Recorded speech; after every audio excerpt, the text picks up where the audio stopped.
वरखेडी उपनगर येथे दत्त जयंती निमित्त पाटील प्रतिष्ठानच्या वतीने महाप्रसाद भंडारा वाटप। धुळे शहरातील स्वर्गीय आबासाहेब गुलाबराव नकत्तू पाटील यांच्या वरखेडी येथील शेतात श्री दत्त मंदिर येथे गेल्या 20 वर्षापासून महाप्रसाद भंडाराचे आयोजन केले जाते। या वर्षी 5 ते 6 हजार भाविकांसाठी महाभंडाराचे आयोजन केले होते।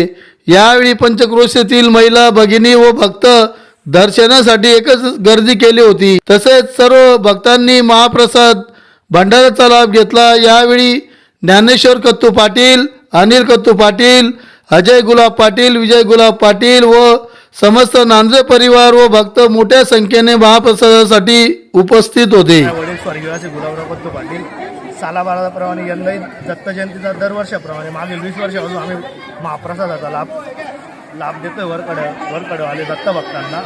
तसंच यावर्षी उत्तम प्रसिद्ध वरकडे, आर्णी, पुन्नाने, पागणे, बहापूर या गावांमधले बरेच आणि धुळ्यातली सर्व पैलवान मंडळींचा भरपूर सपोर्ट आहे आणि सर्वजण आपला महाप्रसादाचा लाभ घ्यायला उपस्थित झालेले।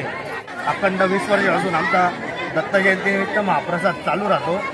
या महाप्रसादात महाभंडाराला समस्त पंचक्रोशीतील नागरिक व धुळ्यातील धुळे शहरातील कुंडाणे, वरकडे, आर्णी, वणी, पागणे, बहापूर यांच्यातील बरेच शेतकरी बांधव या महाप्रसादाला उपस्थित राहतात। या महाप्रसादाचे आयोजन आपण वैयक्तिक करत नाही, हे सर्व गाव मिळून सगळ्यांच्याही